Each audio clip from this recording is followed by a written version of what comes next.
नमस्कार मित्रांनो, आज आपण सार्वजनिक वित्त पाहणार आहोत. अर्थशास्त्रातील अतिशय महत्त्वाचा टॉपिक आहे हा. सर्व परीक्षेमध्ये याच्यावरील प्रश्न येतात. तर आपण MPSCला आलेले प्रश्न पाहूया. इथं मेन्सचे पण प्रश्न पाहून घेऊ आपण.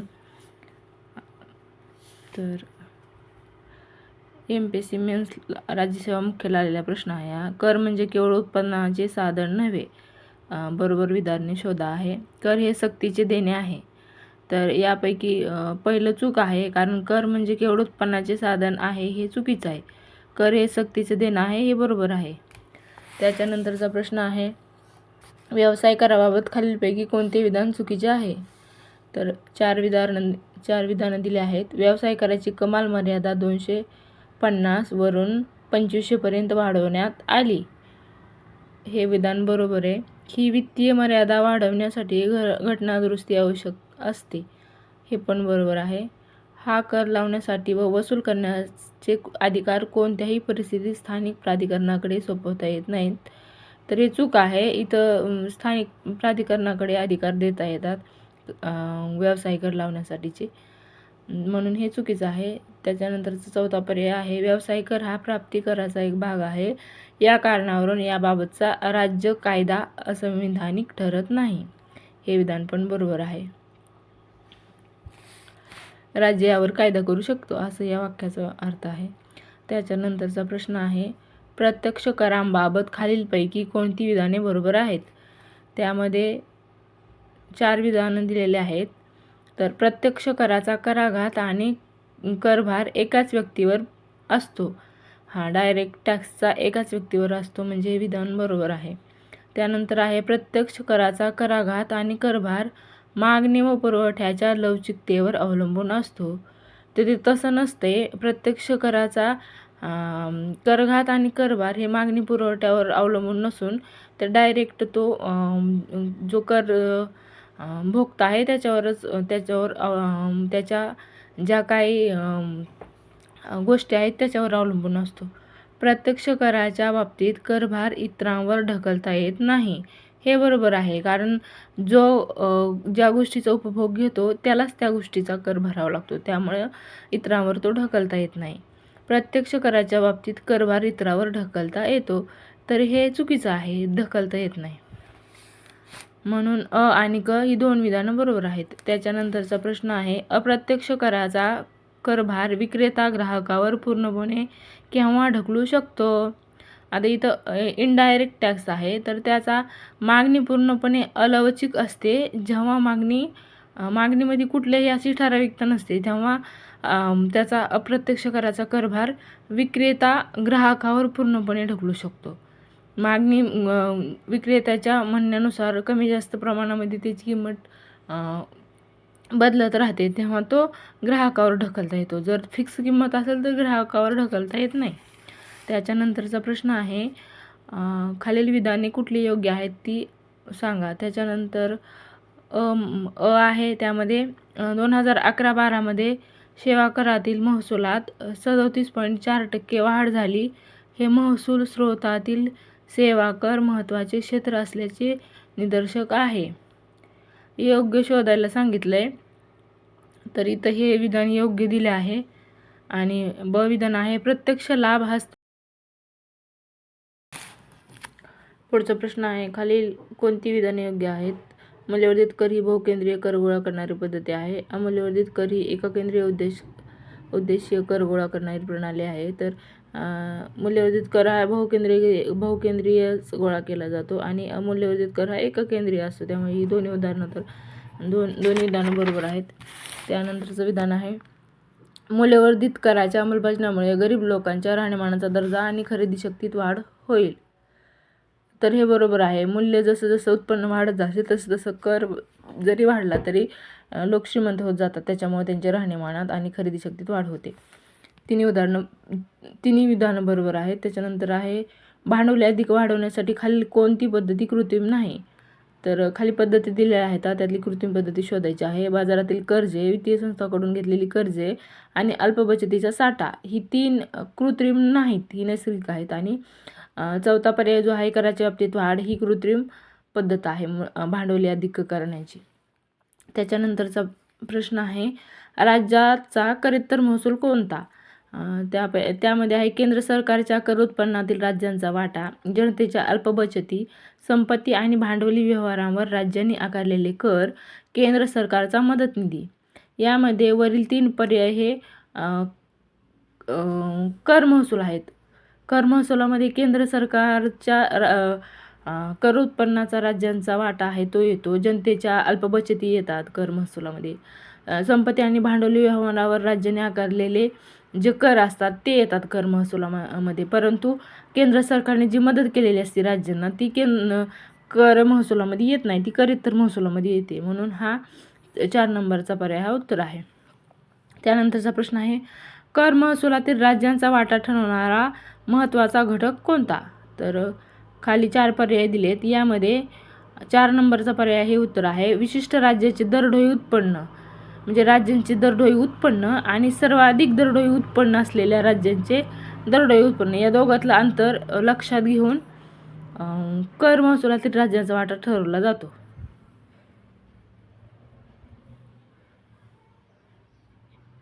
त्याच्यानंतरचा प्रश्न आहे, प्रमंडळ कर हा डॅश कर आहे? तर प्रमंडळ कर म्हणजेच कंपनी कर. 1 नंबरचा पर्याय हे उत्तर आहे.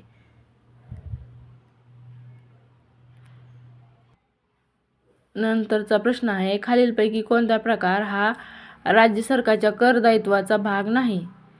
तर कर्ज दायित्व म्हणजे भविष्य निर्वाह निधी, बाह्य कर्ज, राखीव निधी हे दायित्व आहेत जे त्यांना ठेवावेच लागतात. आणि परंतु आकस्मिक निधी हा अचानक उद्भवलेला असतो, त्याच्यामुळं हा राज्य सरकारच्या कर दायित्वाचा भाग नाही. त्याच्यामुळं पर्याय क्रमांक 3 हे या प्रश्नाचं उत्तर आहे. त्याच्यानंतरचा प्रश्न आहे, बिजोड व्यक्ती ओळखा.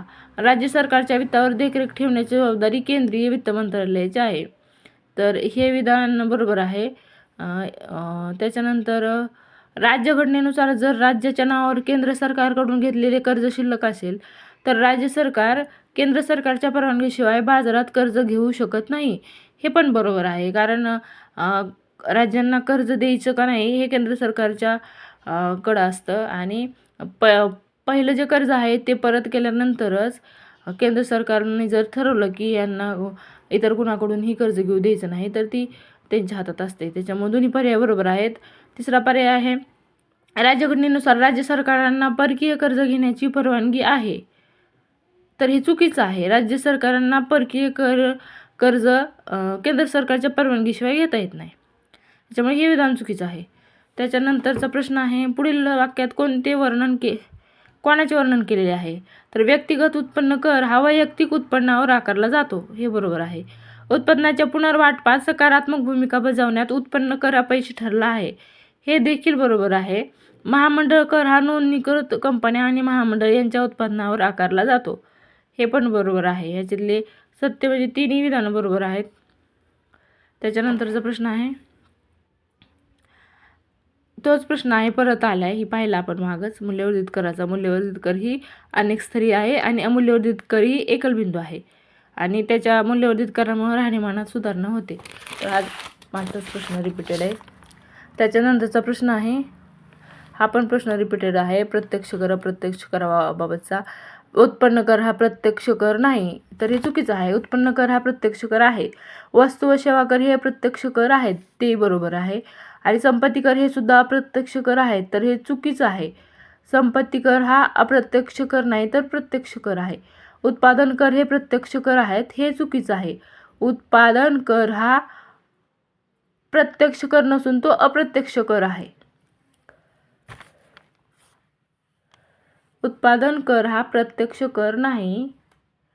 उत्पादन कर हे प्रत्यक्ष कर आहेत.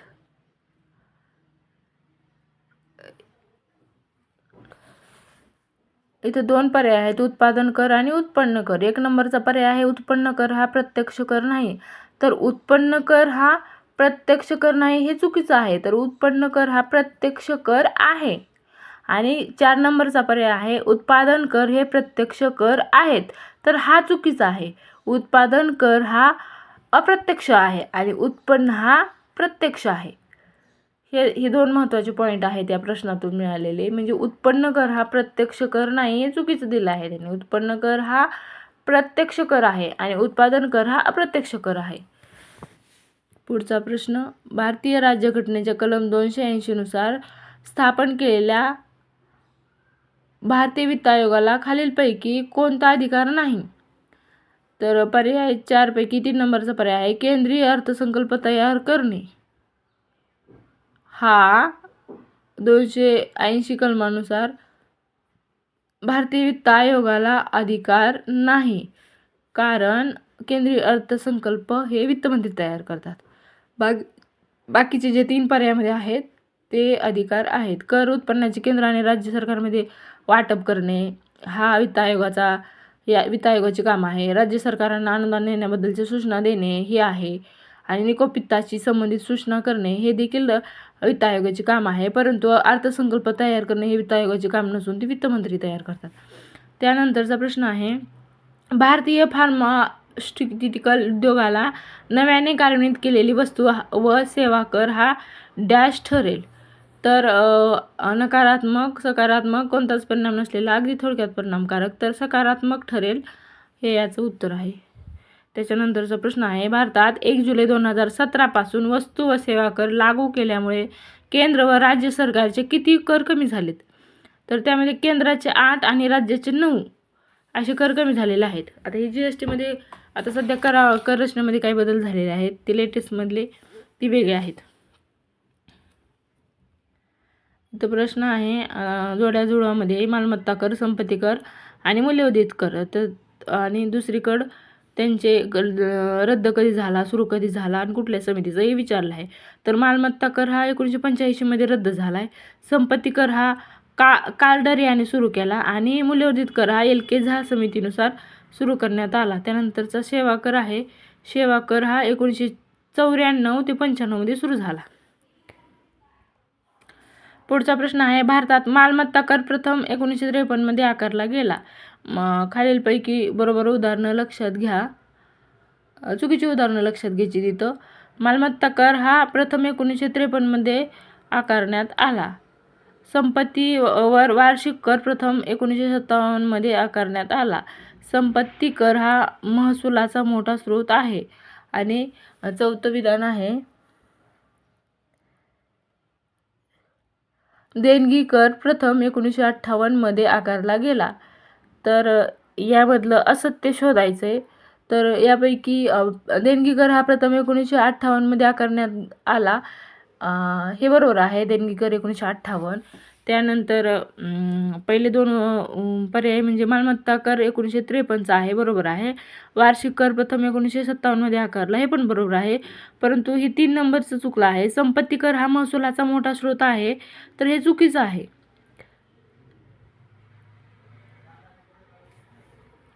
प्रश्न आहे, कर आपात हा संक्रमण क्रियेचा कोणता परिणाम असतो?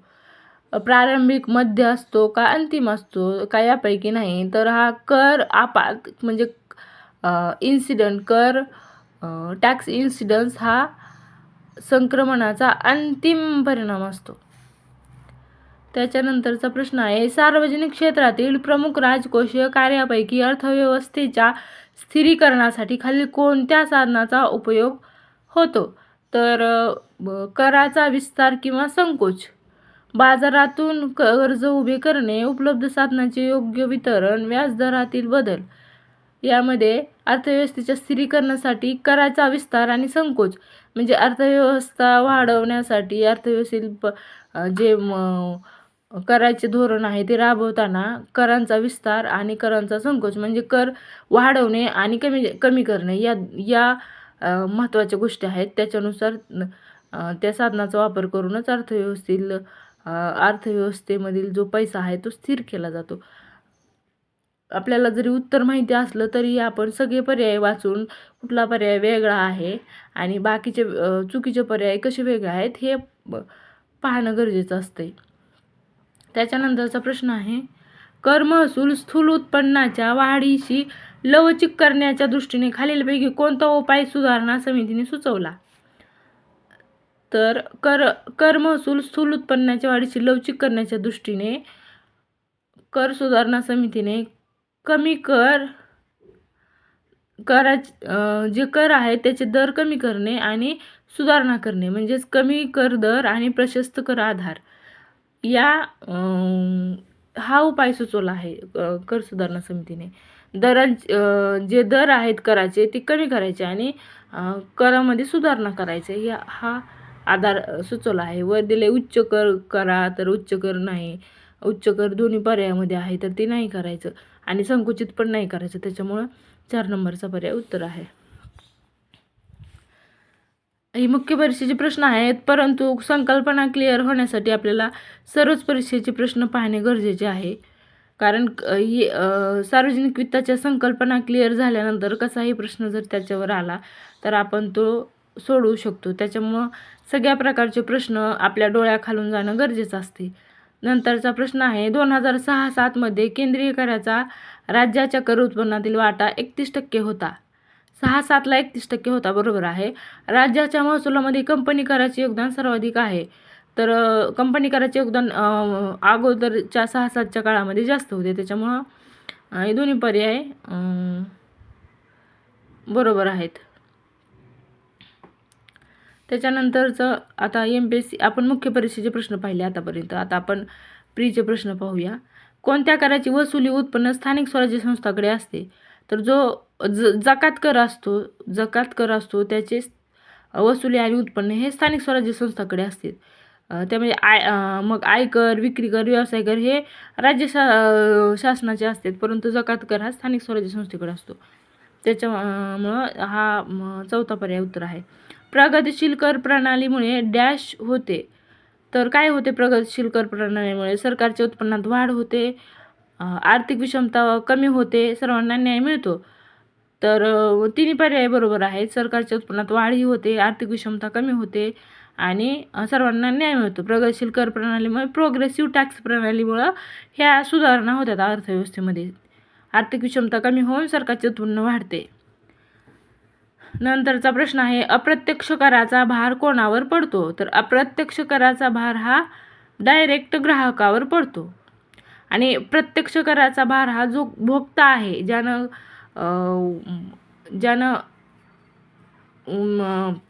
सेवा घेतल्या आहेत त्याच्यावर पडतो आणि अप्रत्यक्षचा मात्र ग्राहकावर पडतो. मग त्याच्यापैकी कुणीही ग्राहक असू शकतो.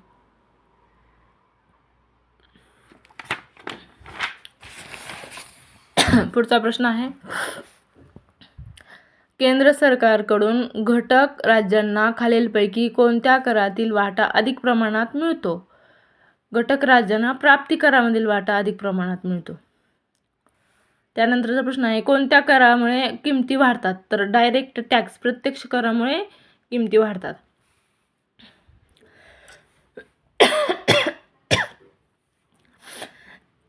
ज्या प्रश्नाचे डायरेक्ट असे लगेच लक्षात येणारे पर्याय आहेत त्याचे ती जरी नाही वाचले तरी चालते, परंतु जे क्रिटिकल ॲनालिसिस करायसारखे पर्याय आहेत ते वाचणं गरजेचं आहे. भारतात कर आकारणीकरता कोणत्या कर पद्धतीचा अवलंब केला जातो? तर प्रोग्रेसिव्ह टॅक्सचा भारतातील कर प्रणाली ही प्रोग्रेसिव्ह टॅक्स स्वरूपातली आहे. नंतरचा प्रश्न आहे विशेष कर खालील कशावर लावला जातो? तर वस्तूच्या आकार व वजन, जितकं वजन वाढत जाईल, आकार व मोठा असेल तर त्याच्यावर स्पेशल टॅक्स लावला जातो. वस्तूच्या आकार आणि वजन दोन्ही गोष्टीवर लावला जातो.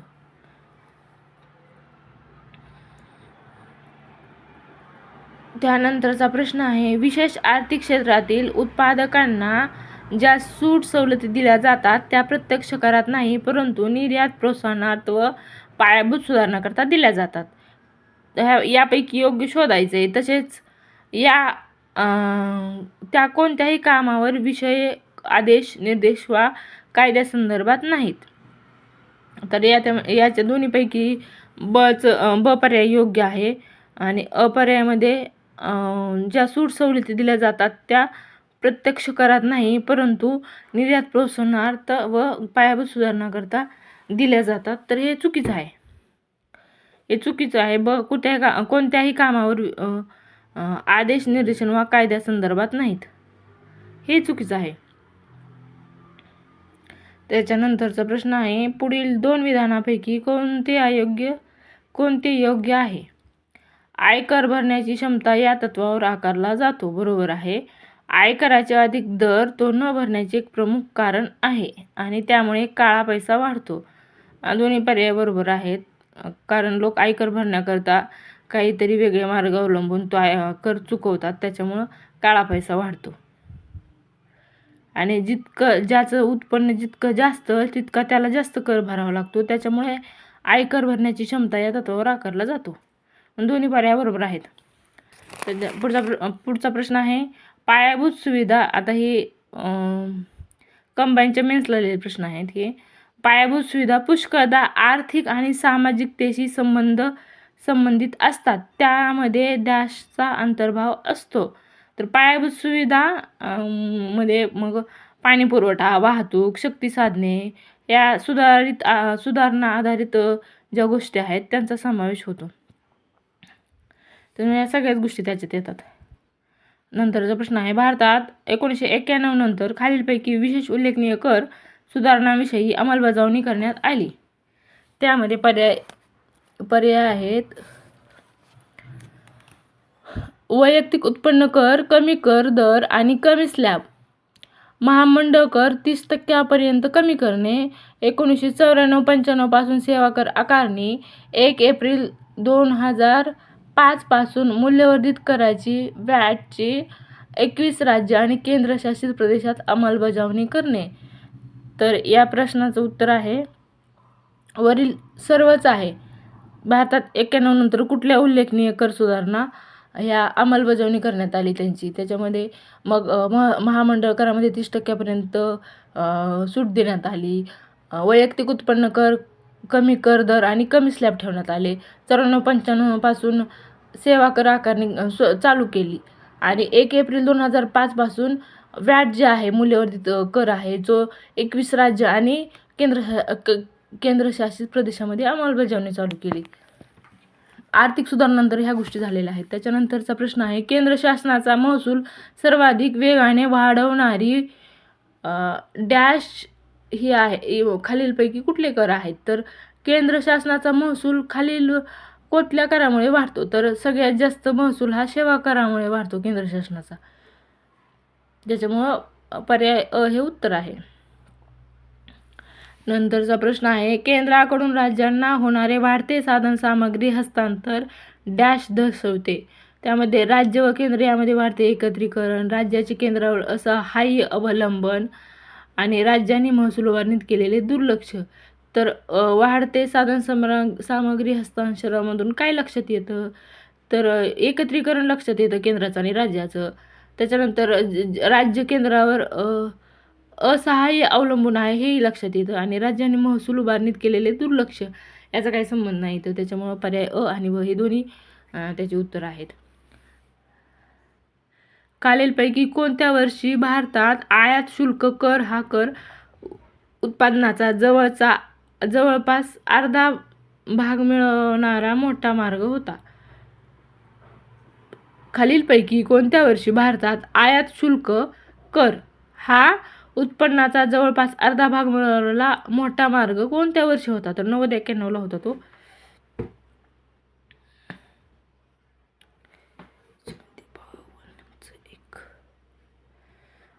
नंतरचा प्रश्न आहे, चुकीचं विधान शोधायचंय. महामंडळ कर हा केंद्र सरकारकडून आकारला जातो. तर बरोबर आहे. महामंडळ कर म्हणजेच कंपनी कर, तो केंद्राकडून आकारला जातो. 90-91 पासून महामंडळ कराचे दर टप्प्याटप्प्याने वाढवले आहेत. तर तसं नाही, चुकीचं आहे. केंद्र सरकारने महामंडळ कर 1990-91 ला 30% कमी केलेला आहे, त्याच्यामुळे हे विधान चुकीचं आहे. पुढील दोन विधानापैकी कोणते योग्य आहेत? कंपन्यांना कॉर्पोरेशन टॅक्स त्या नफा कमवत असतील किंवा नसतील तरी भरावा लागतो. कॉर्पोरेशन टॅक्स म्हणजेच महामंडळ कर. तर चुकीचं आहे. महामंडळ कर, कंपनी कर हा त्यांच्या उत्पन्न वाढेल नफ्यावर आधारित असतो, त्याच्यामुळं हे विधान चुकीचं आहे. कॉर्पोरेशन टॅक्सचे दर देशी व विदेशी कंपन्यांसाठी वेगवेगळे आहेत. तर बरोबर आहे. परदेशी कंपन्यांसाठी ते वेगळे आहेत.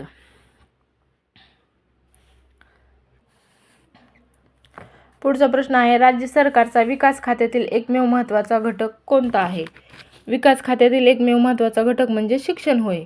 राज्य सरकारच्या विकास खर्चामध्ये शेतीचा खर्च, ग्रामीण प्रकल्पाचा खर्च, नागरी कामकाजाचा खर्च हे 3 पर्याय येत नाहीत.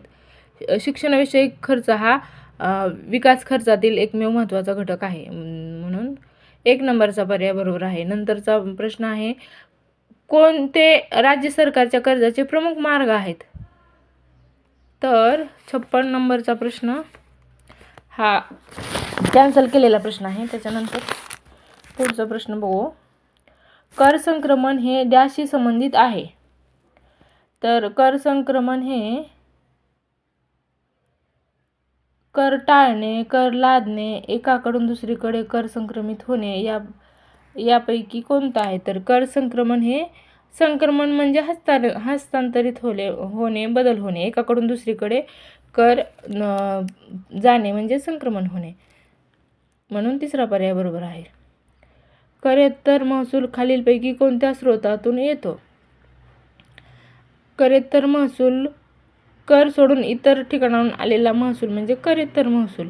तर त्याच्यामध्ये चलन, नाणी पाडणे व टांगसाळ यामधील जो पैसा असतो तो करेत्तर महसूल असतो. त्याचप्रमाणे व्याज पावती व लाभांश, जिथं ज्या गोष्टीतून व्याज ज्या गोष्टी कर्ज दिलेला आहे त्या कर्जातून भेटलेलं व्याज आहे तो, आणि एखाद्या ठिकाणून कुठला लाभांश आलेला असतो ती गोष्ट करेत्तर महसुलात येते. बाकी करेत्तर महसूल हे तिन्ही गोष्टी करेत्तर महसुलामध्ये येतात.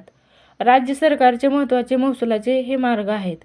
तर खालीलपैकी राज्य सरकारचे स्वतःचे कर, केंद्राच्या महसूल उत्पन्नातील राज्य सरकारचा वाटा, केंद्राकडून भेटलेले जे उत्पन्नातील वाटा आहे तो, राज्याचे स्वतःचे कर आणि केंद्र शासनाचे अनुदान व इतर मदत केंद्राकडून भेटलेली. राज्य सरकारच्या कराच्या स्वरूपात नसलेला महसूल, राज्य सरकारच्या कराच्या स्वरूपात जो महसूल नसतो तो, हे सर्व राज्य सरकारचे महत्त्वाचे महसुलाचे मार्ग आहेत.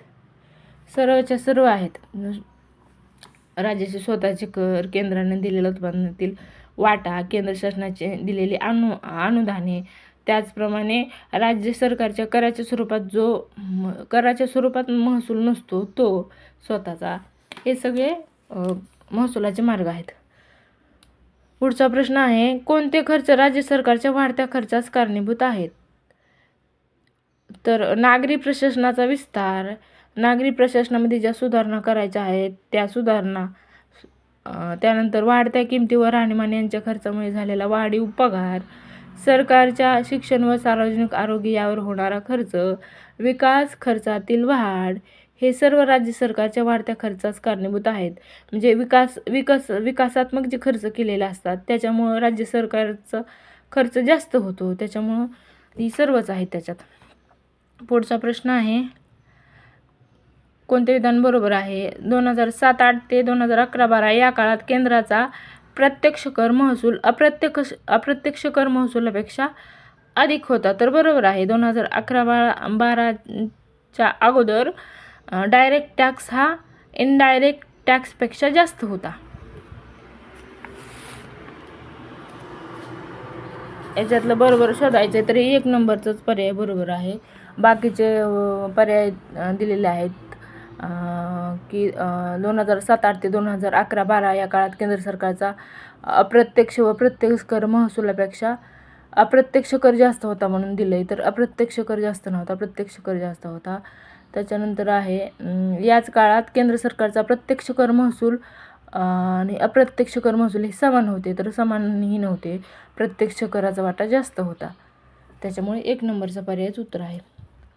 कराघात हा डॅशशी संबंधित आहे? तर अंतिम पैशाचे ओझे, त्वरित वास्तव ओझे, अप्रत्यक्ष वास्तव ओझे, त्वरित पैशाचे ओझे. तर कराघात हा त्वरित पैशाचे ओझे यावर अवलंबून आहे. 63 नंबरचा प्रश्न आहे, खालील नमूद केलेल्या घटकापैकी कोणत्या घटकांना वाल्मिकी आंबेडकर योजनेअंतर्गत सहाय्य प्राप्त होते? तर दारिद्र्य रेषेखालील झोपडपट्टी वस्तीतील निवासी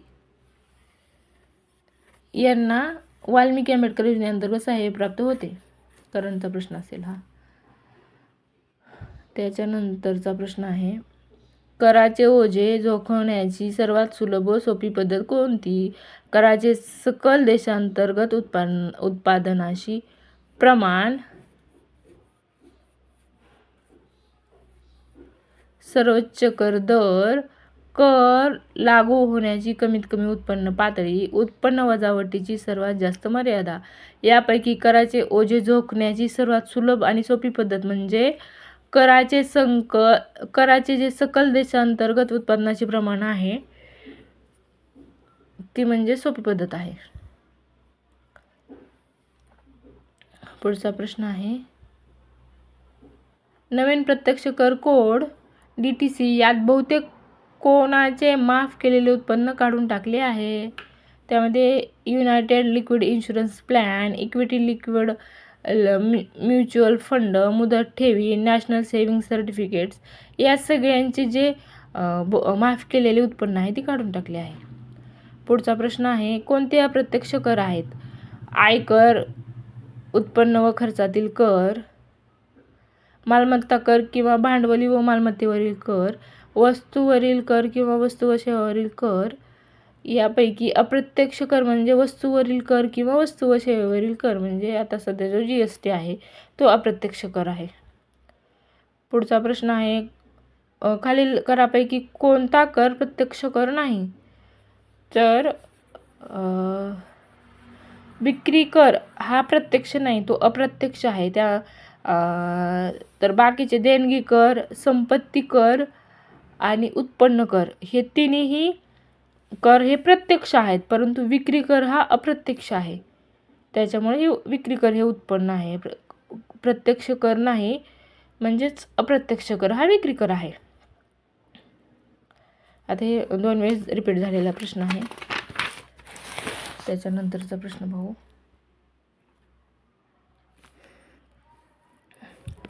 पुढचा प्रश्न आहे, राज्याच्या कर्जबाजारीपणाचे कारण कोणते आहे? पर्याय आहेत,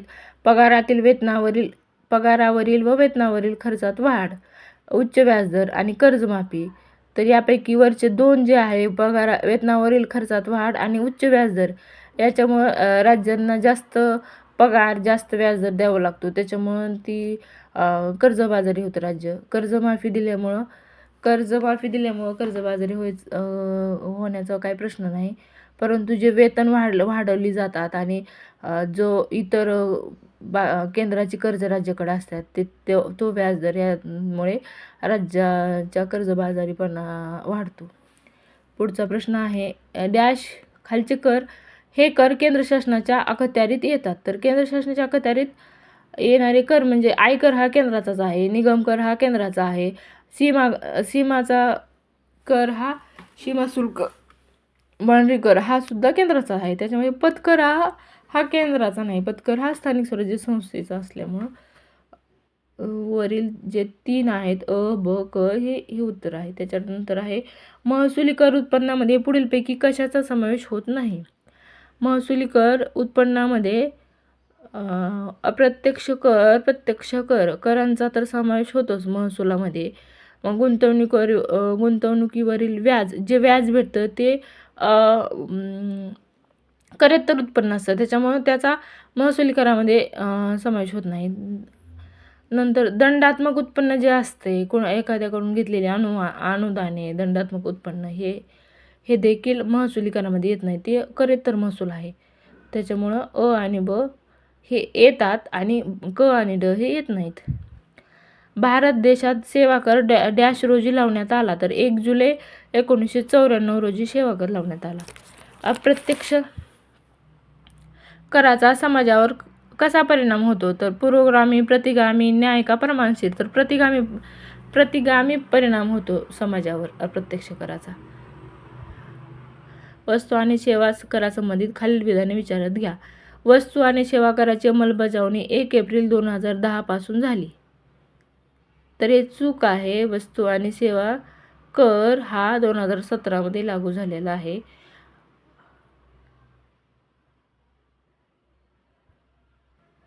हा प्रश्नच कॅन्सल झालेला आहे, त्याच्यामुळे आपण वस्तू आणि सेवा कराशी संबंधित घटनादुरुस्ती कोणती? तर 101वी घटनादुरुस्ती ही वस्तू व सेवा कराशी संबंधित आहे. पुढीलपैकी उत्पन्न कराचे प्रकार कोणते आहेत ते ओळखा. आता उत्पन्न करामध्ये संपत्ती कर, व्याज कर हा येत नाही. उत्पन्न करामध्ये वैयक्तिक प्राप्ती कर आणि महामंडळ कर हे दोन्ही येतात. पुढचा प्रश्न आहे, भारतातील उत्पन्न कराचे स्वरूप कसे आहे? तर ते पुरोगामी आहे.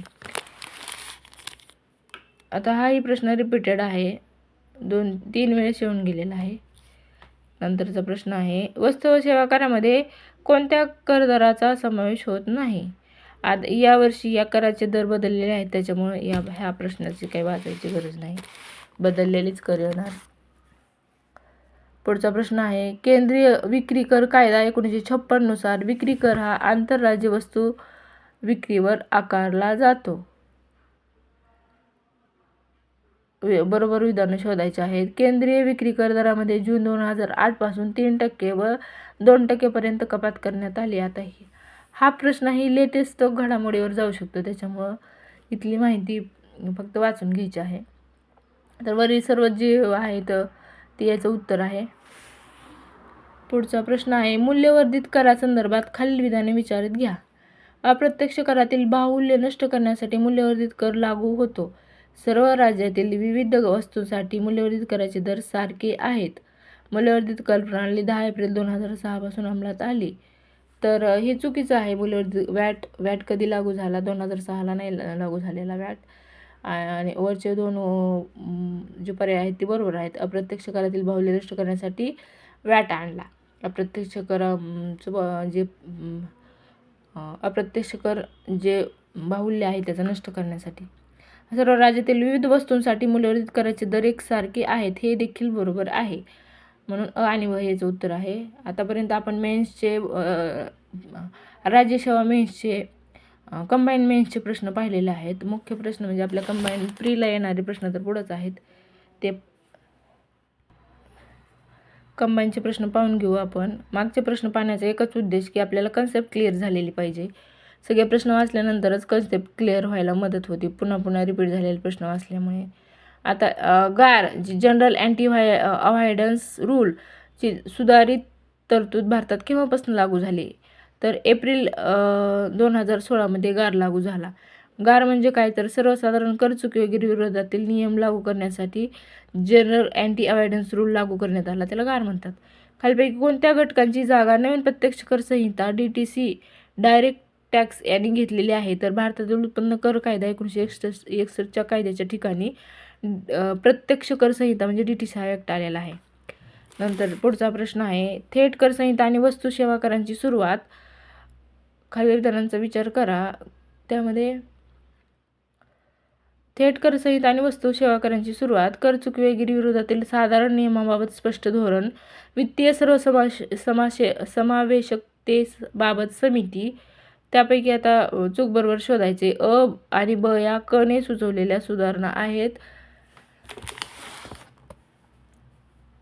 अ फक्त ही प्रस्तावित कर सुधारणा आहे, ब फक्त ही प्रस्तावित कर सुधारणा आहे का अ ब ह्या क ने सुचवल्या नाहीत? तर अ ब ह्या क ने सुचवलेल्या नाहीत, हे याचं उत्तर आहे.